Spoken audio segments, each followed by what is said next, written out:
Disclaimer. இந்த video எந்த loan app, bank அல்லது ஃபைனான்சியல் சர்வீஸையும் ப்ரமோஷன் செய்யவில்லை. இது கல்வி மற்றும் பொது தகவல் நோக்கத்திற்காக மட்டும். வணக்கம் நண்பர்களே, வெல்கம் டு விடி தமிழ். நான் உங்கள் விஸ்வநாதன். நம்ம இன்னைக்கு என்ன பார்க்க போறோம், அதாவது இந்த லோன் கட்ட முடியல அப்படின்றது பார்த்தீங்கன்னா தொடர்ந்து நிறைய பேருக்கு நடந்துகிட்டே இருக்குதுங்க. என்னால் லோன் கட்ட முடியல அப்படின்னு சொல்லி நான் இன்சூரன்ஸ்ல என்னுடைய லோன் கட்ட முடியலன்னா அவங்க தான் இன்சூரன்ஸ் போட்டிருப்பாங்களா, அதில் கிளைம் பண்ணிப்பாங்களா? அதாவது ஒருத்தரால் எடுத்த லோனை கட்ட முடியல அப்படின்ற பட்சத்தில் இன்சூரன்ஸ் இருந்தா கிளைம் பண்ண முடியும். அது என்னென்ன விஷயங்களுக்கு இறந்துட்டா கிளைம் பண்ண முடியும் நமக்கு தெரியும். அதுல முக்கியமா நீங்க இந்த ஒரு இன்சூரன்ஸ் போட்டிருந்தீங்க அப்படின்னாலும் உங்களுக்கு கவர்ட் ஆகும். அதாவது வேலை இல்லைனாலும் இதுல கவர்ட் ஆகும். அது என்னன்றதை இப்ப பாத்திரலாமா? வீடியோஸ்க்கு அப்புறம் கடைசி வரைக்கும் பாருங்க.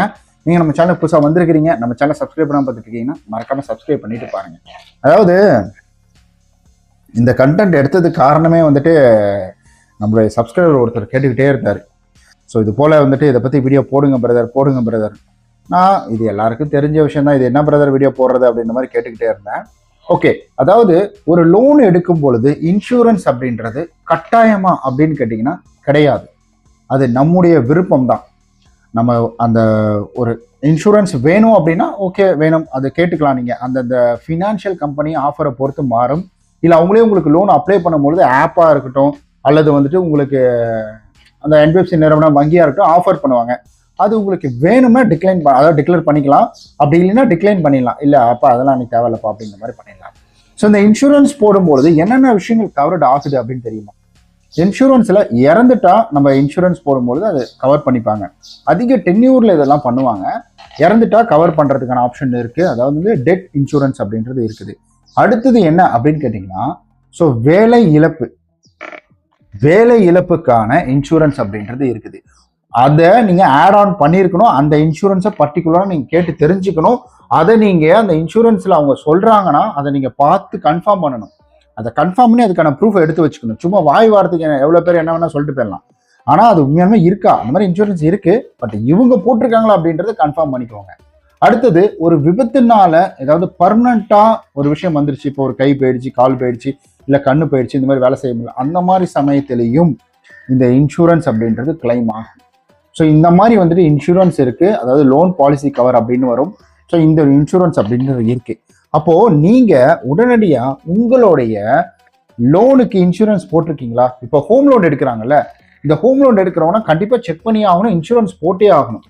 இந்த ஹோம் லோன் எடுக்கிறவங்க நிறைய பேர் பண்ணக்கூடிய தப்பு என்னன்னா, ஹோம் லோன் எடுக்கும்போது இன்சூரன்ஸே போட மாட்டாங்க. சிலர் வந்து இன்சூரன்ஸ் போட்டது நார்மல் பேசிக் கவருக்கு வந்து போட்டுருவாங்க.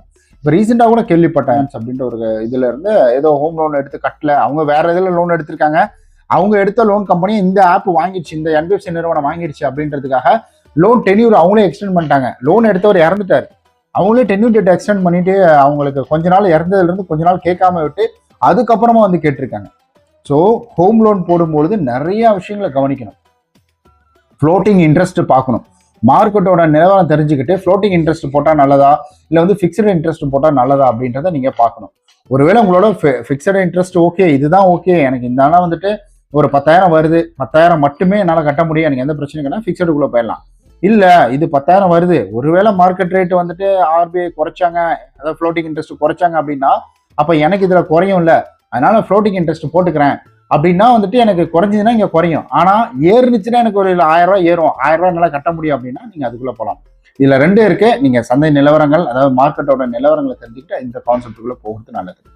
ஒரு பெரிய லோன் எடுக்கிறீங்க, பெரிய லோன் எடுக்கிறீங்கன்னா, இப்போ காரே எடுக்கிறோம், காருக்கு இன்சூரன்ஸ் போடுறாங்க. நம்ம லோன் தனியாக காருக்கு போயிட்டு இருக்கு, அதுவே நமக்கு தனியாக வந்துட்டு காருக்கு ஒரு இன்சூரன்ஸ் அப்படின்றது இருக்குது. தேர்ட் பார்ட்டி இன்சூரன்ஸ் அப்படின்றது இருக்கு. பைக்குக்கும் தேர்ட் பார்ட்டி இன்சூரன்ஸ் அப்படின்றது இருக்கு.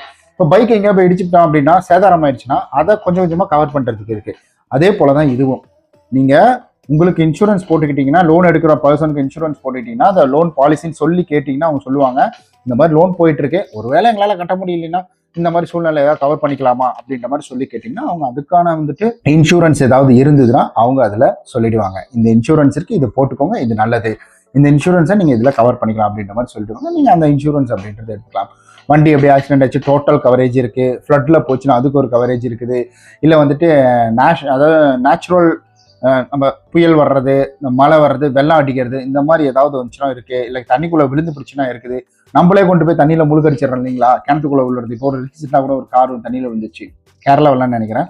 ஸோ இந்த மாதிரி இருக்கு. அதே போல ஒரு லோன் போடும் பொழுது இன்சூரன்ஸ் நீங்க கட்டாயம் எடுத்தாகணும் அப்படின்ற ஒரு ரூல்ஸ் கிடையாது. ஆனா ஒரு லாங் டேர்ம் லோன் போடுறீங்க, ஒரு 5 வருஷம் 6 வருஷம் போடுறீங்க, இல்லை உங்களுக்கு வந்துட்டு வேலையில் ஏதாவது ப்ராப்ளம் இருக்கு, அந்த மாதிரி ஏதாவது ஒரு விஷயம் தெரியுது அப்படின்னா அப்போ தாராளமாக நீங்கள் இன்சூரன்ஸ் போடுறது பெட்டர். பெரிய பெரிய கோடீஸ்வரங்களாம் அவங்களுடைய கம்பெனி பேரில் லோன் போடும்போது அவங்க இன்சூரன்ஸை போட்டுருவாங்க. என்ன பெருசாக அதில் கொஞ்சம் ஒரு 1000 ரூபாய் எக்ஸ்ட்ரா ஆட் ஆகி வரும். நான் நம்ம லோனுக்கு சொல்கிறேன், நான் ஒரு மாதம் ஒரு 5000 கட்டுறேன்னா 6000 கட்டுற மாதிரி இருக்கும். அது லக்கு தான், வந்ததுன்னா ஓகே, இல்லை வரலாம், அவ்வளோதான், முடிஞ்சு போச்சு. அது அந்த டென்யூர் முடிவுக்குள்ளே அதுவும் வந்துட்டு கம்ப்ளீட் ஆகிடும். ஸோ அது பிரச்சனை கிடையாது. ஆனால் ஒருவேளை இந்த மாதிரி நடந்துருச்சு அப்படின்னா அப்போ என்ன ஆகும்? எல்லாமே கவர் ஆகும். அதுக்காக தான் சொல்கிறேன். வேற ஏதாவது கேள்விகள் இருந்துச்சுன்னா கீழே மறக்காம கமெண்ட் பண்ணுங்க. நம்ம நாளைக்கு இது போல வேற ஒரு பயனுள்ள இன்ட்ரெஸ்டிங்கான வீடியோவில் சந்திக்கலாம். அதுவரை உங்களுடன் விடைபெறுவது உங்கள் விஸ்வநாதன்.